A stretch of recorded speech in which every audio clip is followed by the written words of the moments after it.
100,000. Sige, pras po natin to. Ito po pala inyong monthly for 24 months, 6,056.67. Kung okay na to, ma'am, paklik I agree na lang po sa baba. Papunta na tayo sa barangay para mapaliwanag natin kayo, ma'am, yung difference no real-time process and willing to wait. So kayo, bago kayo magpa-process, basahin nyo muna yung chart natin. Nabilanggo.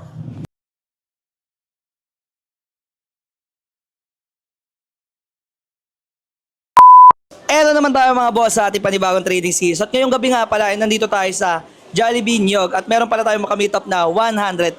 At makakasama pala natin si ma'am. Shane ko. Ayun. So, naiya din si ma'am at di siya sasama sa ating video.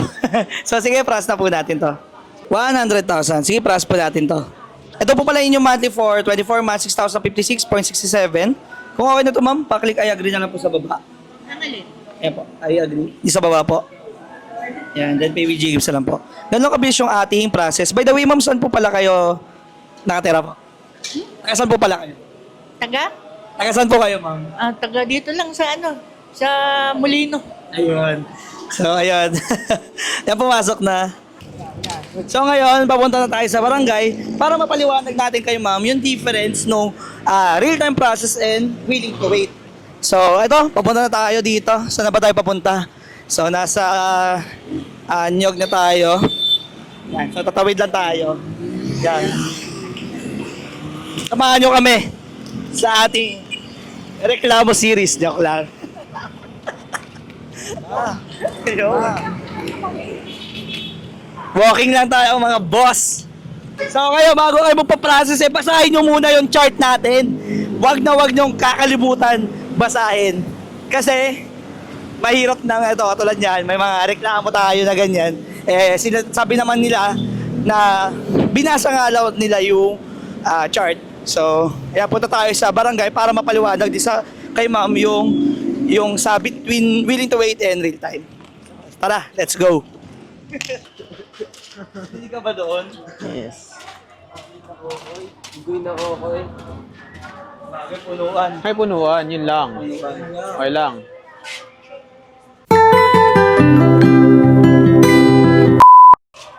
So yun na nga, nandito tayo sa Nyog Multipurpose Hall.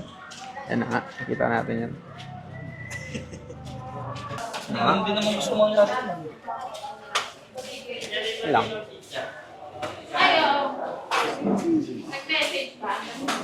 Hindi ko na papakita si ma'am para ano, at least ano. Para dito kami. Ngatabi.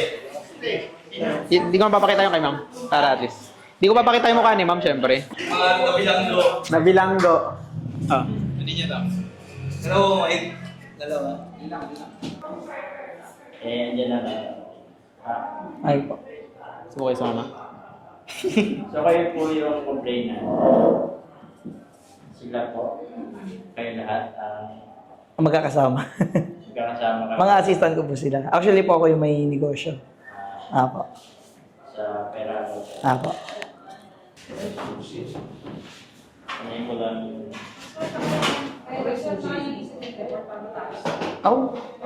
Okay. pero kayo po, makikipag ano lang or gusto nyo magtuloy o Usap lang po kami, pero para may maging solusyon. Wala lang po kaming litawan. Kasi, siyempre, kanya-kanyang kailangan namin isang tao na Pero sir, gusto ko rin doon po namin malaman po dyan yung decide po naman po. Kasi syempre, once nagkakaanuhan po sila, syempre nagre-rebatan po dyan. At least kayo po dyan yung mas makakaintindi po sa akin po. ang complainant po kayo. Ano po pangalan nyo? Christina, Rodita. ID po, ID. Para ano? Para legit. Okay naman sir, nasa camera sir kayo, no? Pero si Ma'am Andy na. Okay. Ano lang, kailangan lang namin record. Ha? Kailangan lang namin ng record din po. Pasensya na. Pasensya na rin po. Di ba sabi mo nga, kukuha tayo para magkaayos tayo. Kasi hindi kami mag-excited. Okay. Dito na lang to. Kayo ang magkakaroon. Kasi Ma'am, walang lalabas ka. Any feedback na lang ma'am mala sa akin. Sabi na ako, mag-uwi lang. feedback. Para magiging natin. Ano ba talaga, no? Dapat inabutan, no? Maki-feedback pala kami sa transaction natin. Dandil. Huwag kayong matapang kasi ito. Every may figure talaga kasi.